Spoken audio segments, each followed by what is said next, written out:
everybody. I'm Tina Engberg from Decoding Dyslexia Georgia. I'm the state leader, and I have the honor and privilege of talking with you all today with Kelli Sandman-Hurley of the Dyslexia Training Institute and the author of multiple books, but the most recent being, and of course this is backwards, The Adult Side of Dyslexia, Dyslexia Advocate, which I think I've owned 6 copies of because I keep giving it away, and also Dyslexia and Spelling, which is a great little book about spelling and dyslexia.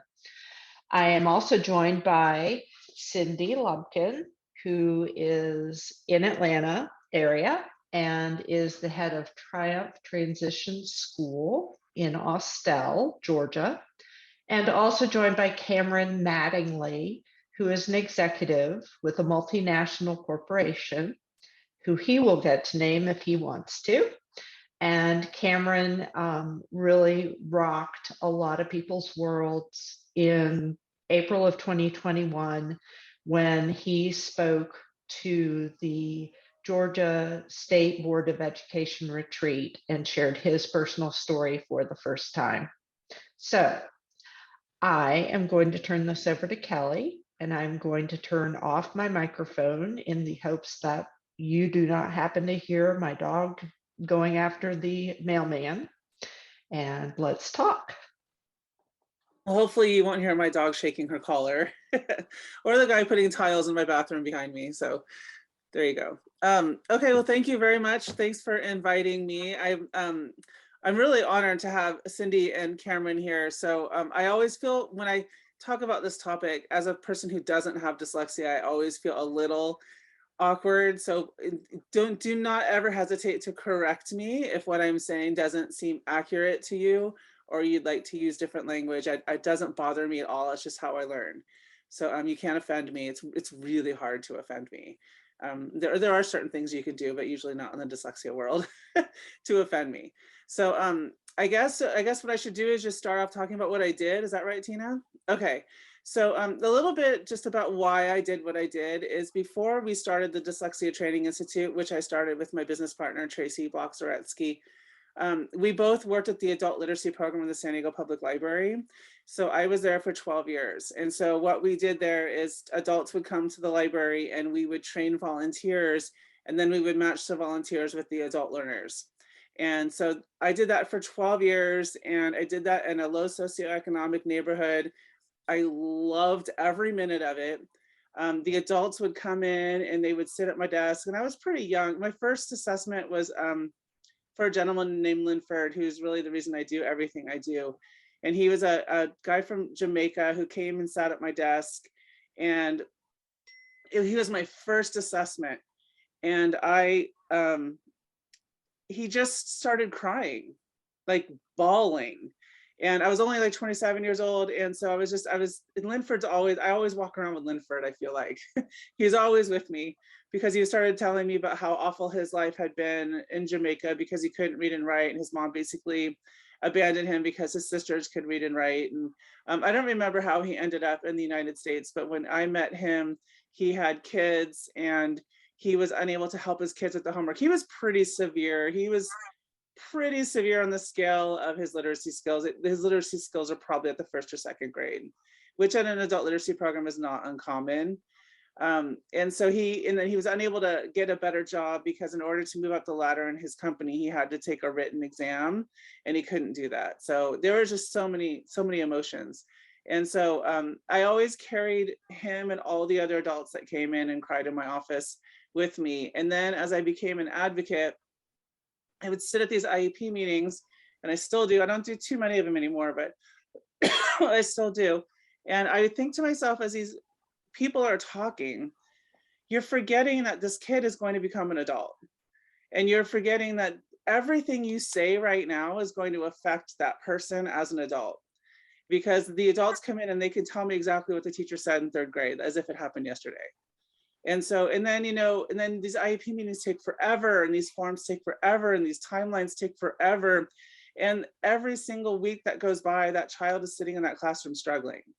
And I feel like they just like, oh, it's just another week. Oh, we'll just delay it another month. Let's just see if it gets better. And they're forgetting that there's a person in there that, you know, every single day is failing and failing and failing, and how that affects them into adulthood, which, like you said earlier, is much longer than childhood, right? They're gonna have to live with this for much longer than they have to live being a child. But those years in elementary school and all of K-12 will stay with them forever, as they do for all of us. But not all of us go to school every single day and have to experience something that the adults I interviewed described as traumatic. Most of them use the word traumatic. I am not a psychologist, so I don't throw that word around, but I just repeat what they said to me, and they use the word traumatic. So just to get to what I did, and then you guys can jump in, and or else tell you what I learned. I interviewed 50 adults, and I did, excuse me, I was able to go to a California prison. And so I was able to interview a few inmates there, and then look at what the teachers were doing. Unfortunately, that was literally like 3 weeks before everything closed in California. And I had scheduled to go to 3 more prisons in California, and I still haven't been able to do that. But at least I got into one. And I interviewed some people in Nebraska, and I interviewed most of the other people via Zoom, and then the one in the prison. And I asked them all the same questions. So the one question, well, first let me back up. I'm kind of looking at some notes I have here. I wanted to find out why did they reach out to me when I asked for participants? And a lot of them said they wanted to be part of the discussion. They didn't feel like they were part of the discussion. They feel like it's people like me that doesn't have dyslexia that's talking for them, and like making all of these policies and rules and going, you know, making all these decisions without really having them at the table. And so they wanted a voice at the table. I'm really sorry. They wanted to fill a void in the dyslexia discussion. I already said that, especially at conferences. One guy was really interesting. He goes, well, there's people like you, and he wasn't being rude. He's like, people like you are all at those conferences making decisions for people like me. And that's not right. And I'm like, that's true. It's 100% true. I mean, there are people with dyslexia at these conferences, but they're not making the big decisions. And then my friend who has dyslexia told me that she felt like when she would go to these conferences and say, you know, I don't really agree with you, that everyone would shut her down because she wasn't an expert. But in reality, she is the expert because she is the adult with dyslexia. They wanted to make the experience better for someone else, for sure. That's the main reason they did it. They wanted to make sure that no one else experienced what they experienced. And I already said they wanted their voice to be heard. So my first question, let me know if you want me to keep going. Do you want me to keep going? I'm just rattling. Do you guys want to, like, okay. How would you describe your dyslexia is what I asked each and every one of them. And this was like one of my biggest takeaways was that the way people with dyslexia describe it and the way that people like me describe it are totally different. So they don't say, oh, it's a phonological processing problem, it's neurological, or they don't say it. They say it was awful, it was terrible, I hated it, school sucked, you know, and it was like an emotional experience. It was like a visceral response. And so we're not really speaking the same language. And I think that in order to really get to take that information, we need to go to the kids and really sit with them and ask them, how do you describe it? Instead of telling them this is what it is, blah, blah, blah, blah, blah. Just give them the opportunity to describe it and have a voice, because they don't feel like they have a voice in it. And then if somebody is not telling them they have dyslexia, then they really have no idea what's going on. So the labeling is liberating, is what I say, because they all wanted the label so that they knew what was wrong. Yes. May I share a story? Of course, please do. That last phrase, as far as the labeling being liberating. I was diagnosed in elementary school, and I tell everybody for that 1 year that I was diagnosed and received services, it was like getting a private education at the public expense, because I lived in the right zip code. And although my teacher at the time was not necessarily an expert, because she was still in school to actually get the certification to even be doing what she was doing, she did enough that changed the trajectory of my educational career because of the innate hardworking spirit that I had. But I never had the language to be able to say, this is why I have a hard time in school. And even when school got better, as a result, I did better, but I super duper worked hard, right? I still couldn't say this is why I have to work hard. And it wasn't until I became an adult that I even had the dyslexia, or even going through school. And I went through school and became a special education teacher. So even my track becoming a special education teacher, it did not focus on dyslexia. We lumped lumped a whole bunch under the word learning disabilities. And then as a teacher, I had to learn how to unpack that. But my student, one of the students that I had, much like the adults that you were talking about when I started my own private school, I believe he was about maybe 19 years old, dropped out of school in the 9th grade. Awesome kid, not a behavior problem, anything, just could not read, understood that he couldn't read and felt not smart, right?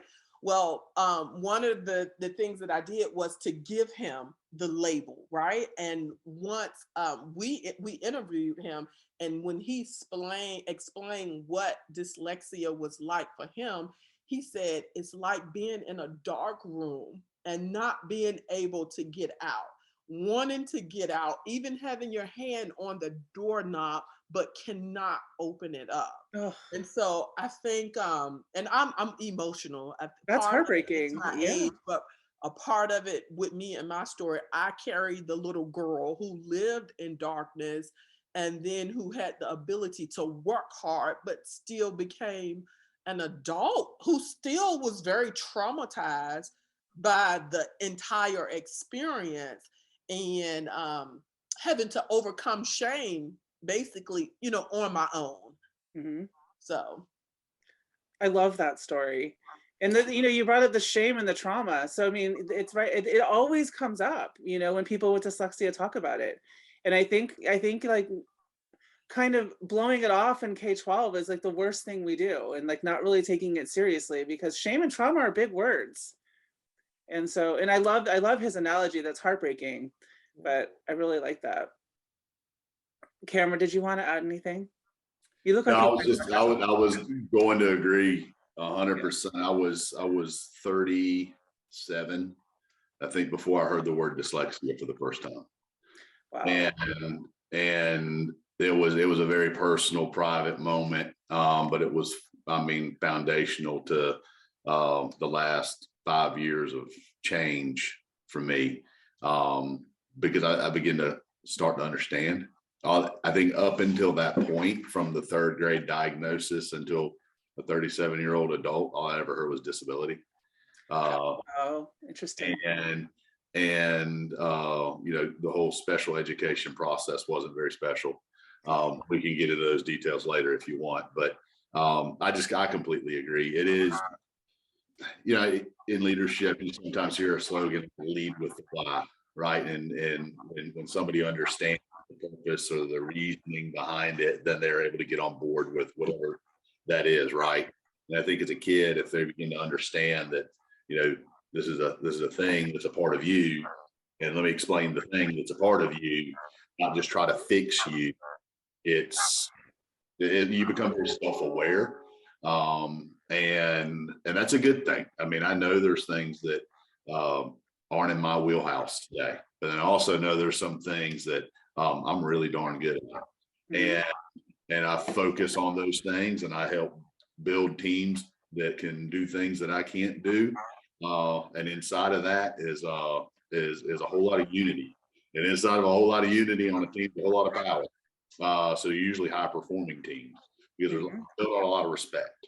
Yes. And I don't think a kid can experience any of that or learn how to mature in that without that understanding. Again, that's anyway.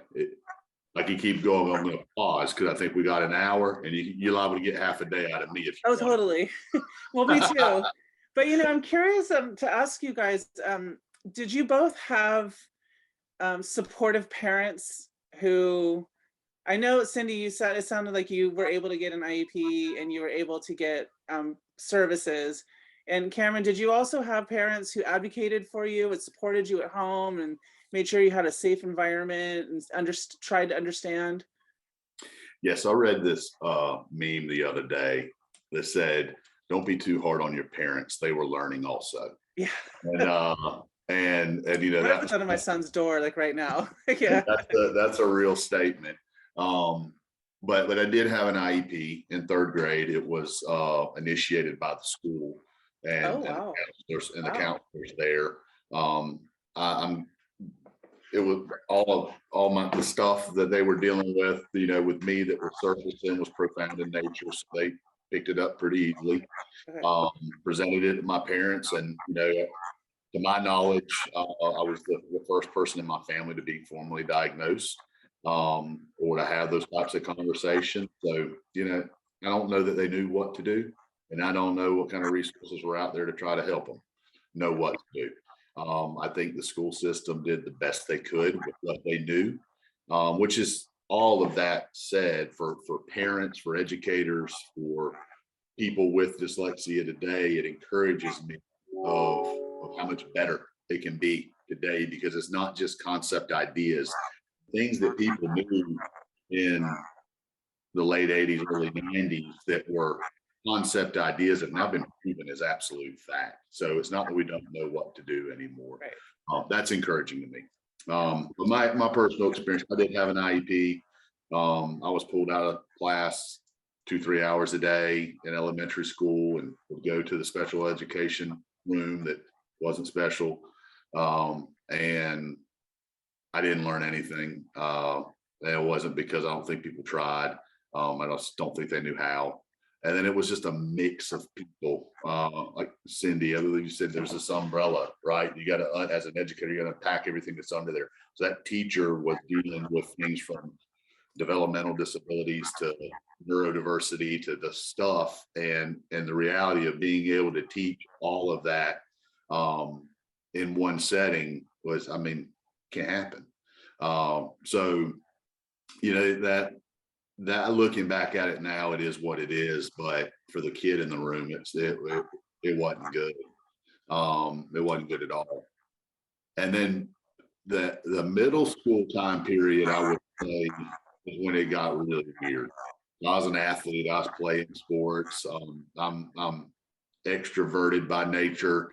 I love people, so I had a ton of friends and teammates.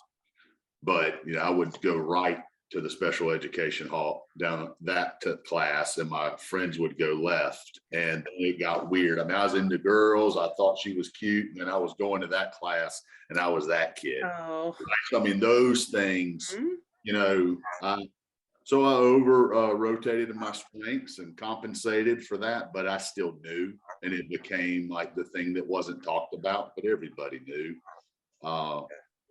I think like report card day is something that I can tell you that, you know, expectations were lower for me inside my house. I have an older brother who's an AB student, smart guy, went to college, all the stuff. And so when report card day came around, there was an expectation for him, and there was a much lower expectation for me. And then when failure was on the page, it was just, will it be okay? Try. So I say all that to say I don't blame anyone Right. for anything, but because they didn't know what to do. So it is what it is. Well, And yeah, go ahead. oh, I think Cindy was going to say something. No, and I was just gonna say that my parents weren't knowledgeable. My mother did advocate for me in the way that she knew how, Mhm. and it's just a testament to her. Even once I finished elementary school, that we together came up with plans to help me to study. That was really weird, but now it was ingenious. And Mhm. neither of us knew what we were doing. We just did enough so that I was able to really eventually hold my own. Mhm. And prior to my diagnosis, which was the second semester in my fourth grade year, I had failed one time and then had been placed into the next grade. So I'm not so sure how fast it was caught. I ended up getting an IEP. Like I said, I kind of attribute most of what special ed did do for me to a person and not the special education program itself. And, you know, Cameron, just once again, listening to your story, it just brought back so many memories for me. I mean, middle school the same way, except they put us in trailers. And everybody knew what the trailer was. Yeah, I went to the trailer. I had a trailer. And I would be late to class every day because I refused to allow people see me walk into the trailer. It was, you know, I have a memory of, I was the good student. And I got all types of awards at the end of the year, and especially when I was in my special education classes. And I hated them so much, and I still have my scrapbook from school. But what I did was I put all of my academic awards that came from the special ed class and put my PE award on top of it. And it was my way of hiding it and being proud of the PE award, because that was the award that I got from being in regular education classes. So, yeah, I don't know how much special education helped me other than stopping the chaos of being in a regular ed classroom and getting more content poured on top of a foundation that had a whole bunch of cracks in it. So, yeah. Well, and I asked that question about the resources and the support because you've both done really well. And so when I was with the adults that I've talked to, I really noticed this is probably really obvious, but those who had the support ended up doing really well. And so they tend to be out there advocating. But then, you know, I asked one of the inmates if he thought dyslexia was a gift, because I have a whole chapter on the whole idea of gifted dyslexia as a gift. And he looked around and kind of looked at me and started laughing. He's like, "Are you serious? Look where I am. I'm literally here because of dyslexia." And so like when you guys both had IEPs, or at least were, you know, I'm not going to say it was a good thing, because Cameron, it sounds like it was kind of pointless for you, but you're just put into a different class. And that's the other thing. I know I'm kind of veering off into different directions, but one thing that's really interesting is for adults, they remember like people throwing all kinds of interventions at them and just seeing which one will stick. And then every time you fail one of those interventions, you kind of internalize it as your own failure. Is that accurate? So I'll say one thing, and this is part of the dialogue, right? But I would say that successful dyslexics, more than likely, it wasn't separated by who had support and who didn't. Because I would venture to say that I was one of those kids that could have very easily been a statistic. Mm-hmm. The difference between me and a person incarcerated is I probably didn't get caught. And every child that struggles in those areas potentially goes down roads that, I say not every child, that's right. My experience. I've heard it explained that when it's natural, and that's why the statistics look the way they do in juvenile and the prison system, is because you find you'll find a place of, well, I can do this, and I'm accepted, and that could be in wrong activity, you know, that can be in gang activity, that can be in organized type crime, stuff like that, where I found that sense of community quickly in my career. Right after high school, I went to work, and thankful for the company that I went to work for. I'm still there 24 years later, but I found that sense of community there and belonging, where I think it's really easy for, you know, an immature young person to find that security and community in the wrong environment when they don't fit in anywhere else. Where they feel less than, or they're carrying those things that, like, yeah, but if you do, so I'm just going to settle for this. That kind of mindset, I think, is normal for everybody that deals with dyslexia or deals with being illiterate, or whatever it's driven by. When the scores constantly say you're less than, And there you sit, and like you said something at the opening about being in IEP meetings. And I mean, we know that the things that are discussed in that room need to be discussed, but the kid doesn't need to hear it. The kid doesn't need to be in the room. And if the kid's still in the room today, we're failing every kid that's having to sit through that, because I'm telling you, it is not the place for any child to hear those. You can deal with an opportunity for sure as you lead. I mean, parents should be in the room, educators should be in the room discussing these things. And then you figure out how to lead the child in a positive environment. They can't hear the old honest truth. They're not prepared for it. And that's crippling. And that's what drives a whole lot of the self, I don't know, it's a confidence thing, or yeah, hard to explain, but it's real and it's there. And then any kid that sat through that has experienced it. Right. I think that's super important to hear. And one thing I want to say is, as far as kids attending IEPs, there are a lot of advocates out there who do say they should. What we say, or what I say, is they should be there to explain to the teachers what is working and what isn't, and then leave. And then we can talk about it. Would that be okay? The advocacy part is super important. Because I don't feel like I had an advocate through school. And again, it was because my parents didn't know. They tried. I mean, there was commercials on. I remember the program Hooked on Phonics, right? I get Hooked on Phonics worked for me, right? The jingle, right? My mom spent half a rent check to get me this program to try to help me. So there was hints, but to teach a child how to advocate for themselves, or to have an advocate go ahead of them and say, no, this is what my child needs, this is what they have to do, but to do that privately.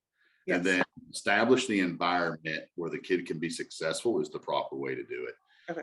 Doing it in front of them and letting them hear all the reasons why they have to have the stuff. I mean, part of it isn't good. And shouldn't, and yeah. So anyway, we'd have to get into a deep discussion to break that one down, and I don't know that we want to. No, I really appreciate that feedback. I know Cindy wants to jump in. I really appreciate that. Yeah, I think if I can keep everything in my head right, there was a couple of different things, but I think the confidence is the piece. I think what changed the trajectory of my life is I had sports too. I had two different worlds in my head. Academically, this was an area that I hated, that I felt less than. But when you put a ball in my hand, oh baby, I felt normal like everybody else. And so not because of that, I sought sports out. And so I gathered that community. And then I, once again, was a person who was able to learn from looking at other people. I developed study skills because some of the smart honor kids played volleyball with me. And I looked and like, oh, you guys have insurance binders where you keep all of your papers in? So I just mimicked what I saw the smart kids doing. And so, yeah, I think confidence is definitely an issue. When you see a lot of men or even women who may have families or a lot earlier, I kind of relate a lot of it back to them not having an area where they really felt more confident in, right? We seek out the gangs because, like you said, Cameron, we want that relationship. And as far as the IEP meeting thing, I don't necessarily remember attending any of mine, but I definitely think there's there's two different types of education a child in special education need to receive. One, academically, we need to help get them to whatever their potential can be. But the other one is teaching them about the label. It's teaching them about special education in general. And it's allowing them or giving them a voice to be able to participate how they need or is beneficial for them in that IEP meeting. And I think that's the part that public schools, even more than academically, miss, because we slap labels on kids and it's never explained. And if you don't have a parent who is in the know, then smart kids give themselves labels, which generally are stupid. Yes. And those are things, even though I know I'm not dumb, like that's an insecurity that I do believe that I'm going to take to my grave. And, you know, I fought it and I know how to fight it, but it never goes away. Yes. And I think that's because I never, from the get-go, learned the language or the why when it should have been taught. 100%. You know, the thing about the sports is a lot of the adults I spoke to were really good at sports. And I totally understand. I felt like at home when I played sports in high school too. But what happened was at least 2 of them who were very, very good at football were sidelined because of their grades. So you're getting punished now because of your dyslexia as well. And so we have to be, I can't remember what you call it, like pay to play or something. I can't remember what it's called. No, I think that's college. There's some kind of like academic term for high school. But they, you know, they both talked about just being devastated because they weren't able to play, and they were really, really good. So, you know, and then I will have sometimes parents will ask for, you know, my company to tutor their kid, and then I'll say, well, I only have this time and this time, and they're like, oh, well, that's during Little League, but that's okay. We'll just pull them out of Little League. I'm like, oh, no, you will not. No, because that's where they shine and that's where their friends are. And yeah, no, that's, and then becomes a, what's the word I'm looking for? We know, I can't think of the word. I think sports is a great example of when you take a dyslexic child and point them towards something where they're normal, or they fit in, and then you teach them what is successful. So scoring is good, blocking is good, those things that this is your job, this is success, this is what you do. They get their head around that, and so I say that to say that you can do the same thing in education.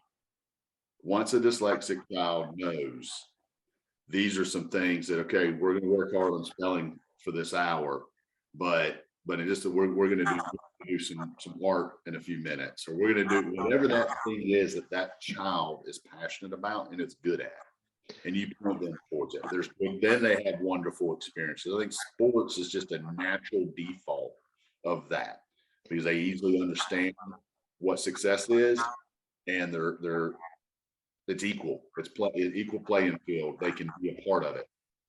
And I don't think it has to be sports. I was just reading my new issue of AARP magazine. Really lots of fun. And the page I opened it up to was an interview with John Cougar Mellencamp, who's now 70 years old. And the first paragraph was, I'm dyslexic and I can't spell anything.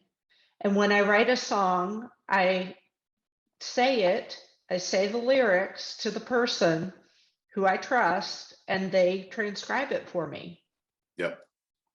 I'm sure we got kids in the band had dyslexia. We probably have dyslexics that are thriving in high school and middle school bands. Guarantee it. Oh, for sure. Oh, yeah. Yeah, it doesn't have to be sports. I just think that's the thing that 3 of us had in common. Yeah, sports is easy. A lot of the people, it's kind of universal.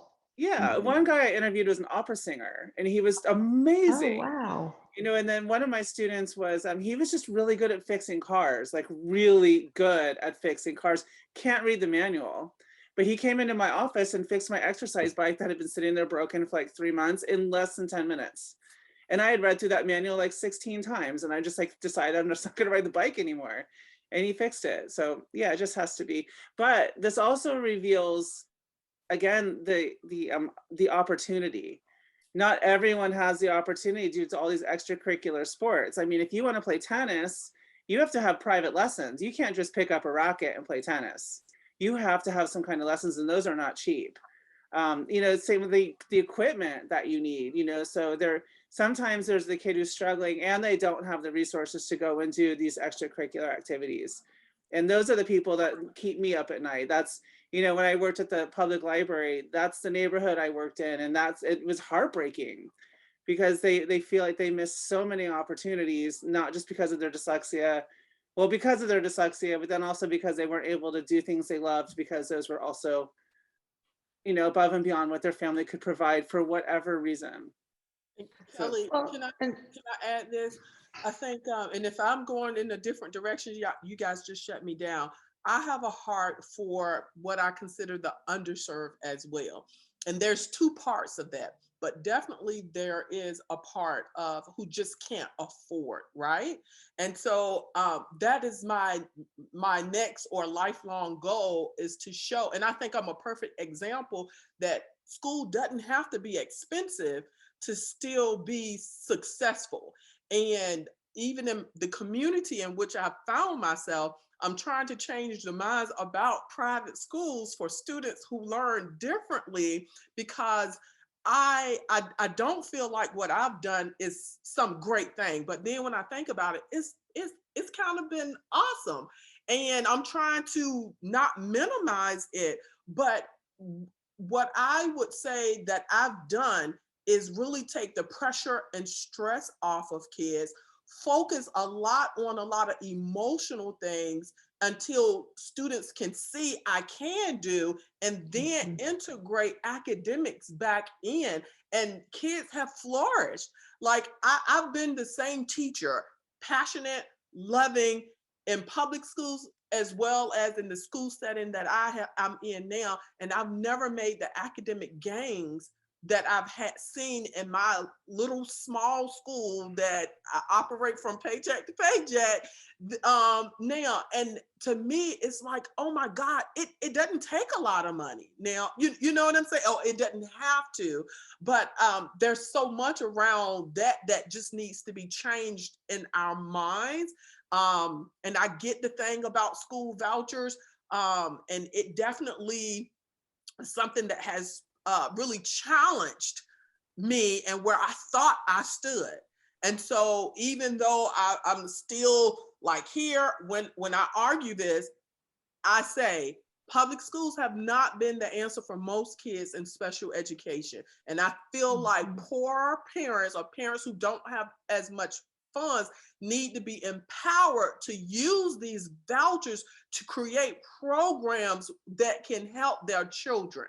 And so, yeah, listen, if that's my frustration right now. So I'm just gonna stop.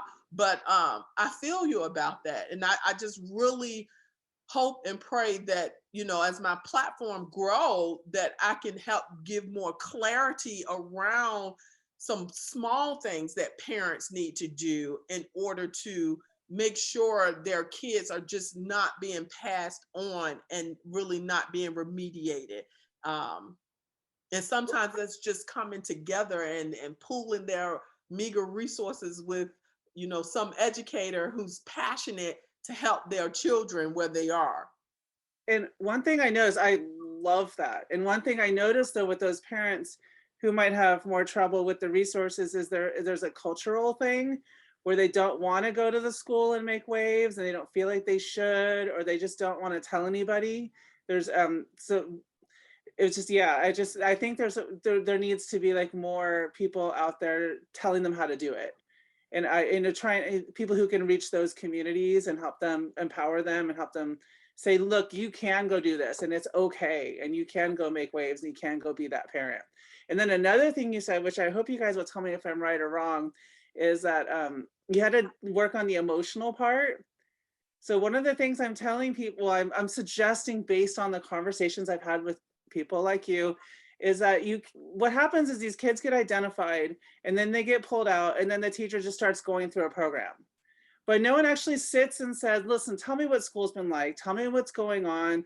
Let's have 3 sessions where we just talk, and then you can trust me. And like, you can, I'm not just another, I had one student who came in and he just kind of, the same one I was telling about the mechanics. He just kind of looked at me and I go, you just think I'm another lady in a long line of ladies who thinks she can help you, huh?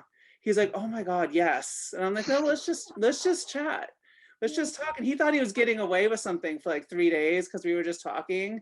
And then we started getting into it because he started trusting me and like knowing this is a safe place. And I do understand, and I want to hear your thoughts.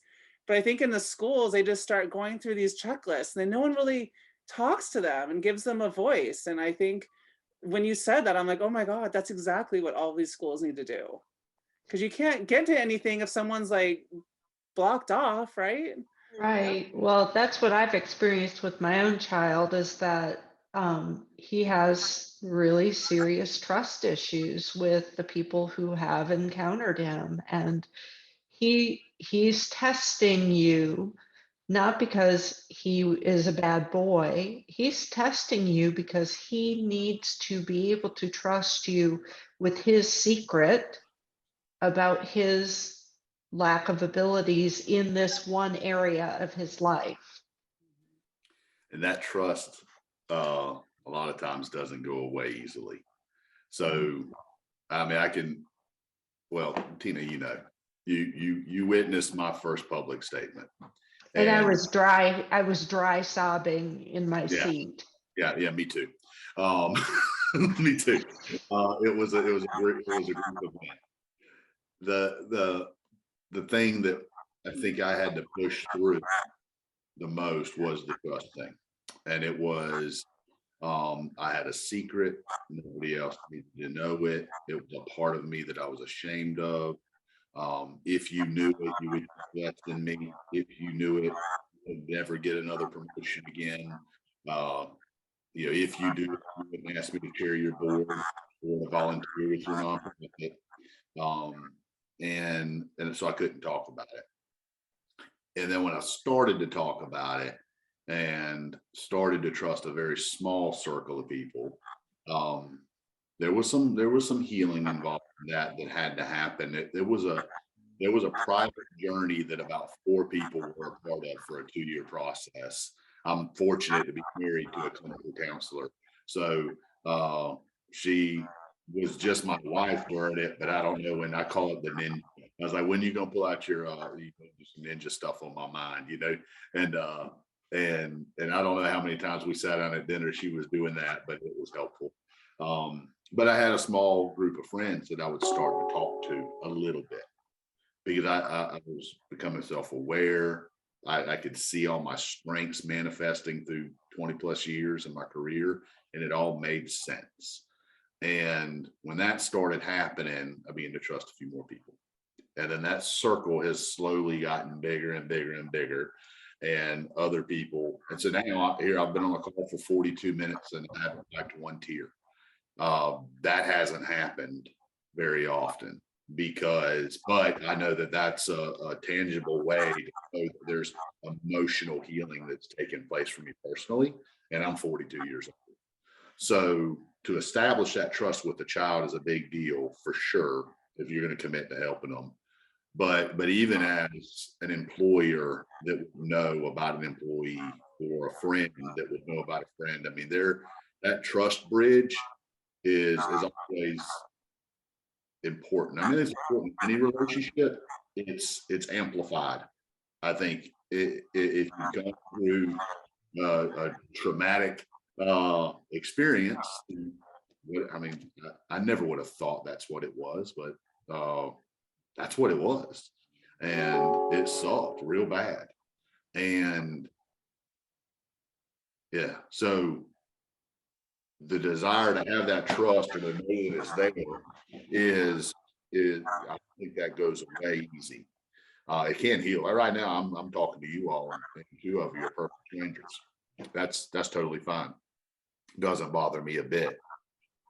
3 years ago, no way I'd have done this. No way would this have been recorded, and no way would I said you could use it in any way to advocate for kids in the classroom. I'd have told you no, ain't no way. Wouldn't have happened. But if those kids in classrooms are going to have change for them and not deal at some point with the stuff that we're dealing with because of those experiences, somebody's got to talk about it. And that was encouraging to me. So that's why I'm talking about it. Right.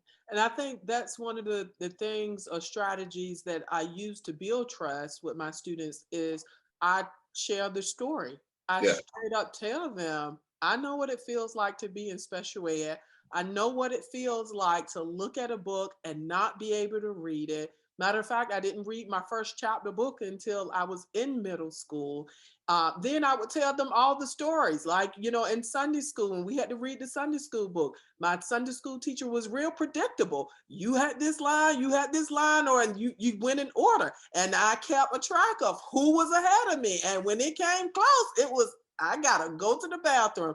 And so, and when you start sharing that, and especially if it's one of their strategies that they develop, they look different. So it's like, I'm no different than you, you know, and if you can do it too. I'm not promising you what the sky is for you, because you have to determine that, but I promise you, you can do better than what you are right now. And it's all about getting the kid to trust you again. Mm-hmm. How do you trust themselves? And sometimes that they still don't trust themselves, but you can connect with them so well that they'll try again for you. Yes. What advice would you guys give to people and teachers and parents who don't have dyslexia? To what would you want us to tell the kids that we're working with to gain that trust? Don't try to fix the thing they're not good at. Okay. Help them find the thing that they're really good at and show them how to be successful in that stage. Start there. Show them their gift. Show them their strength. Show them the things that they're really. And when you build that encouragement in a person, and they find inspiration, they can deal with the hard thing of the things that are difficult to learn, the thing that they're going to have to focus a little bit harder on, or the thing that made them different. They have to go to this other class, right? They'll have the grit to deal with that, or the bandwidth, I mean, emotionally and mentally, to deal with the hard thing. But you gotta help them find that sweet spot, the things that they're good at. Because inside of that, you find inspiration. If you don't have any inspiration, I don't think you have hope. If you don't have hope, you're done. What about the general ed teacher who has you in the class? What can they do to help you trust them? Or can they? I think one of the things that they could do, and I want to go back and add something else. Okay, sorry. Answer that question directly. One of the most powerful things that a general ed teacher could do for a child that they straight up know is not reading on grade level is to pull them outside their class and say, you know what, I understand reading is hard for you. And in this class, sometimes we have to read, but this is my promise to you. I will never call on you unless I have given you an opportunity to have already pre-read what we are gonna read. Or like, each week, I'm gonna give you something. And at some point in class, I want you to be ready because this is the part that I want you to read. And if they do that and never break that, oh my goodness, you have a child who loves you for the rest of your life. Single most important thing you can do is not make them read out loud, literally. Oh, yeah. No, or go to the chalkboard or the whiteboard or whatever. Yes. Yeah, no reading, no writing, no spelling. But they'll be first in line to do something else. And one of the other things that I would tell teachers in general, we're at this moment in our world where representation matters, right? I see, we want to see this, we want to see that. Kids who have learning disabilities need to see other people that also have these labels. They need to see successful ones, like the ones who are superstars out in Hollywood. They need to see everyday people that look like them, and they need to see children that look like them. And I think we still have such a long way to go, where that we are really showing kids like, hey, this is really no big deal. 1 in 5 people look like this, okay? And even though it doesn't feel good, they worked through it and look what they became. And so it goes back to what Cameron said. It's showing that hope. It's showing that inspiration. Listen, I tell you guys what, and I get so full. I had an opportunity to speak at a school in Atlanta, a middle school. And I have anxiety around that sometimes, but I always accept it, right? At one point, I called myself a little speaker, and I did that at colleges and all of that good stuff. But anyway, and it was for a friend. So I reluctantly accepted, and I procrastinated. Then I got to a point where I just felt like, I really don't want to do this, but I can't back out. So I enlisted the help of my students in my school. And I just said, hey, Ms. Lumpkin has a speaking engagement, but I really need some help. How many of you would be willing to share your story with other middle school students?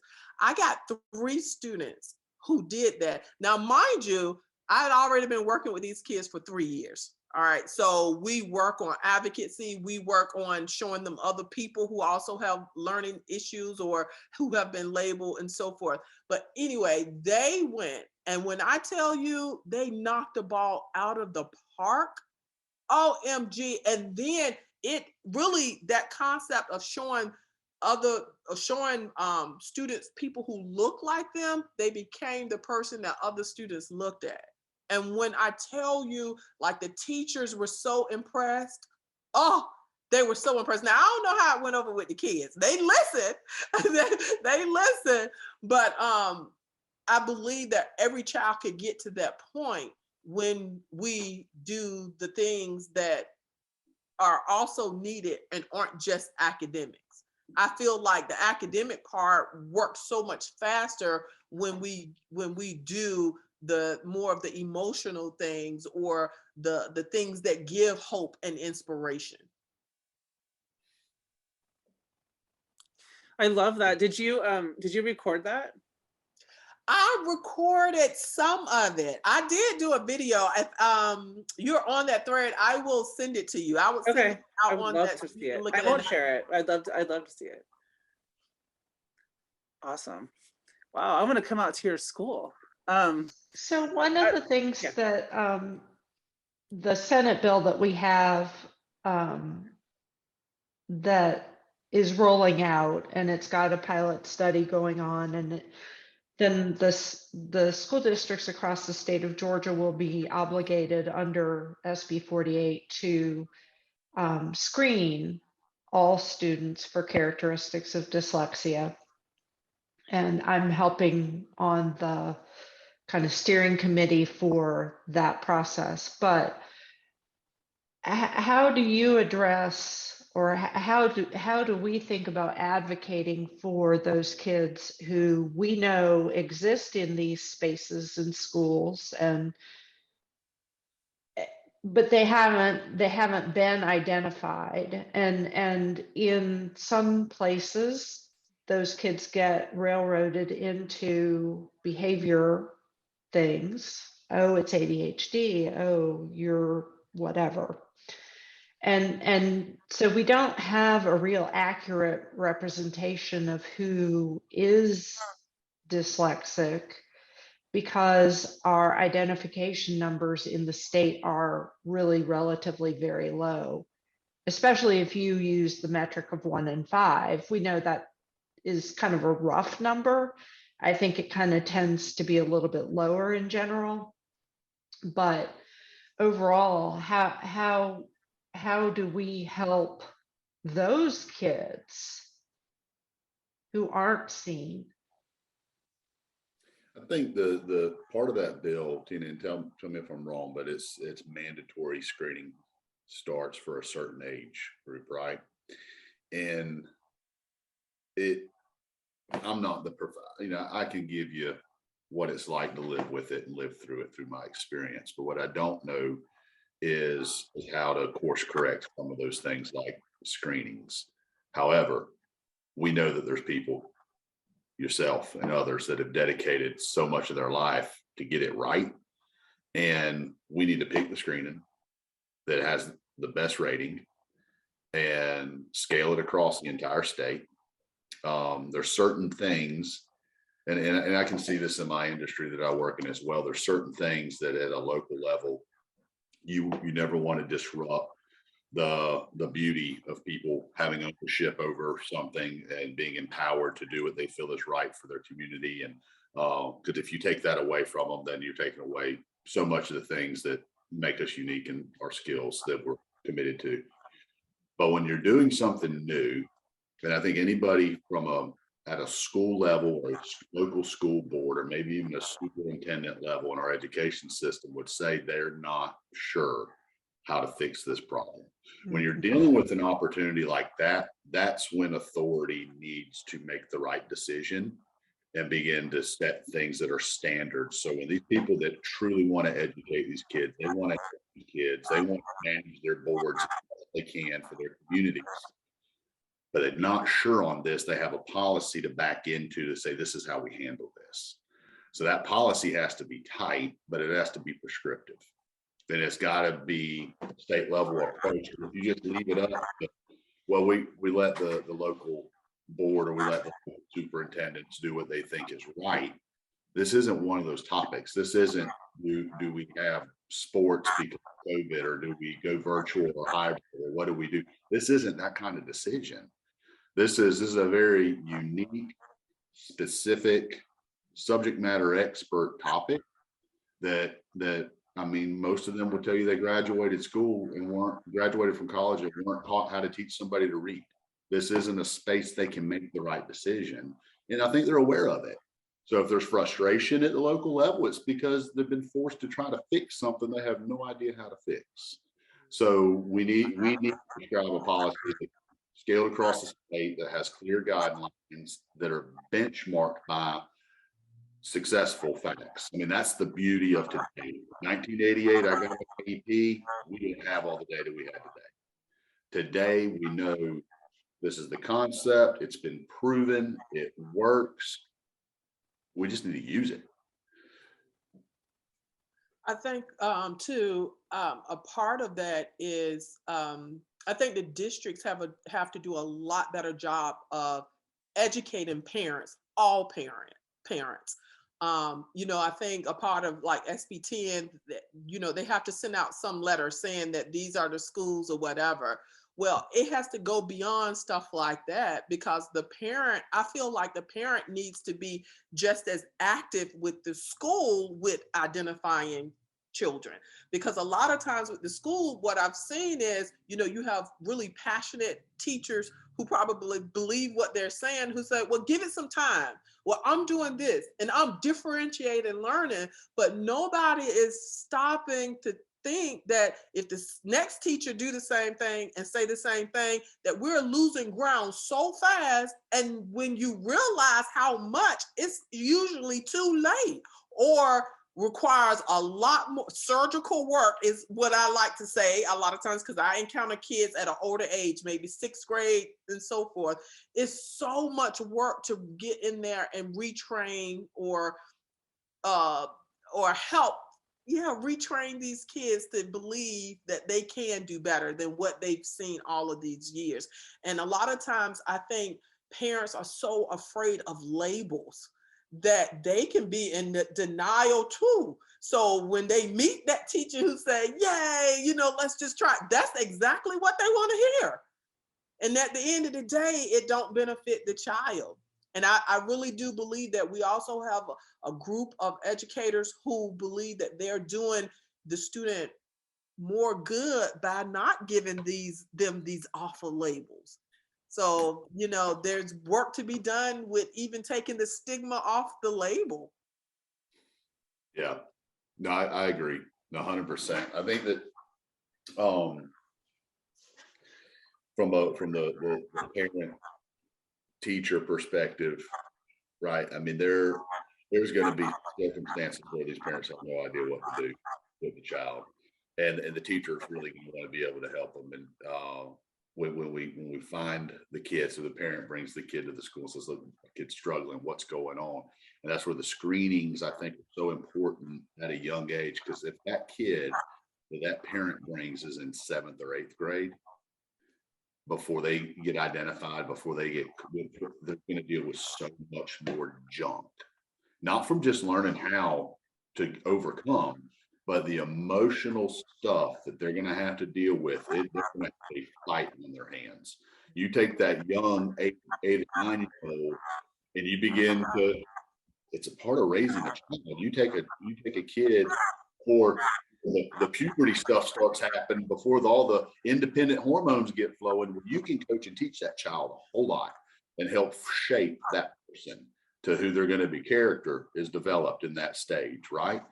And you're going to have to undo a whole bunch of junk if you don't find them early. That's my concern. If the ones that fall through the cracks that don't get identified, or they skate through just under the radar, and then by the time they're aware enough that they have a problem, they're so ashamed of it, they won't talk about. Then they hold it the rest of their life. On the money. Yep. Yep. I know we're close to time, Tina. Yeah, I was just gonna say, we're coming in at an hour, and I feel like we could go on for days and days and days. And I am so grateful to each of you for joining this conversation, because it really is important to have these extended conversations with people who have this particular issue in their lives. And because I truly believe that there is something special about people who have neurodiversity. And I do believe that the people with neurodiversity are the game changers of this world. I feel that in my soul. And so I am grateful to each of you for all of the good things that you are doing in your community and helping us spread awareness and good information, because a lot of what we do is myth busting across the state, because it matters. It matters to each and every person in the state of Georgia that we recognize and see and help these students who have these difficulties with reading, so that they can become the successful people in the future. Yep. And Tina, thank you. Thank you for the work that you do. So I am grateful for it. I realize that there's so many different avenues that we have to attack this issue from. And, you know, with the legislator and all of that, that's not necessarily me. I like that, you know, I want to see something immediate. So Right. we definitely need people like you who are patient, who's willing to keep talking and being nice. And so I really appreciate the end in which you are working, as well as you, Kelli. So I'm getting ready to go and stalk you on Amazon and pick up those books, okay? No, you don't have to do that. We'll talk later. Okay. Well, y'all, this has been a blessing, and thank you so much as we celebrate Dyslexia Day in Georgia on Tuesday. And I really enjoyed meeting you guys. Thank you so much for sharing your story. I really appreciate it. All right. Hugely important.